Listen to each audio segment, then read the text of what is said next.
multi cap fund તમે નજર કરો તો મલ્ટી કેપ એટલે આઈડિયા આવી ગયો કે ત્યાં એક કેપ નહીં મીન્સ કે એક large cap small cap mid cap એવું ફિક્સ નહીં મલ્ટી કેપ હોય છે મીન્સ કે બધામાં રોકાણ કરવામાં આવે છે પરંતુ અહીંયા ફિક્સ હોય છે પહેલેથી કે આમાં આટલા પર્સન્ટેજ આમાં આટલા પર્સન્ટેજ આમાં આટલા પર્સન્ટેજ એટલે રૂલ ફિક્સ રહે છે હવે એમાં ડિસાઇડ કરવામાં આવતું છે કેટલું ફોર એક્ઝામ્પલ આપણે સમજી લઈએ 25% લઈને ચાલીએ તો 25% લાર્જ કેપમાં 25% મિડ કેપમાં 25% સ્મોલ કેપમાં રોકાણ કરે એટલે મિનિમમ 75% તો એમનું ઇક્વિટીમાં રોકાણ હોય છે હવે અલોકેશનમાં આપણે વાત કરીએ તો અલોકેશનમાં ફેરફાર કરવાની ફ્રીડમ અહીંયા ઓછી હોય છે કારણ કે ફ્રીડમ શેમાં વધારે હોય ફ્લેક્સી કેપ ફંડમાં એટલે આ બે કન્સેપ્ટ છે ને મોસ્ટલી લોકોને થોડું કહેવાય ને કે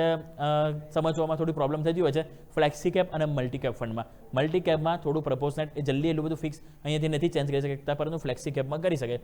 બેલેન્સ એન્ડ ડિસિપ્લિન પોર્ટફોલિયો અહીંયા ખાસ કરીને હોય તો એ અહીંયા મલ્ટી કેપમાં હોય છે રાઈટ અને તમે જો રિસ્ક મોડરેટ હોય છે અહીંયા કારણ કે સ્મોલ કેપમાં તમે જો એક્સપોઝર અહીંયા ખાસ કરીને ફિક્સ હોવાથી વોલેટિલિટી અગર ત્યાં બી આવે રિસ્ક વધી બી જાય તો અમુક પ્રપોઝનેટ જ આપણું ત્યાં રોકાણ હોય છે એટલે એનાથી વધારે રિસ્ક નથી રહેતું અને રિટર્ન પણ તમે જુઓ તો લોંગ ટર્મમાં સ્ટેબલ પણ હોય છે અને પ્લસ ગ્રોથ પણ હોય છે ગ્રોથ શા માટે કારણ કે મિડ કેપમાં પણ રોકાણ કરવામાં આવે છે સ્મોલ કેપમાં પણ કરવામાં આવે છે સ્ટેબલ શા માટે કારણ કે તમારો અમુક પ્રપોઝનેટ લાર્જ કેપમાં પણ હોય છે તો ક્લિયર આ આપણે થઈ ગયું ખાસ કરીને મલ્ટી કેપ ફંડ કે જેમાં તમારું રોકાણ કરવામાં આવતું છે હવે એક્ઝામ્પલ તમે જુઓ તો એક્ઝામ્પલમાં આપણે કોટક મલ્ટી કેપ ફંડનું આપણે એક્ઝામ્પલ લઈએ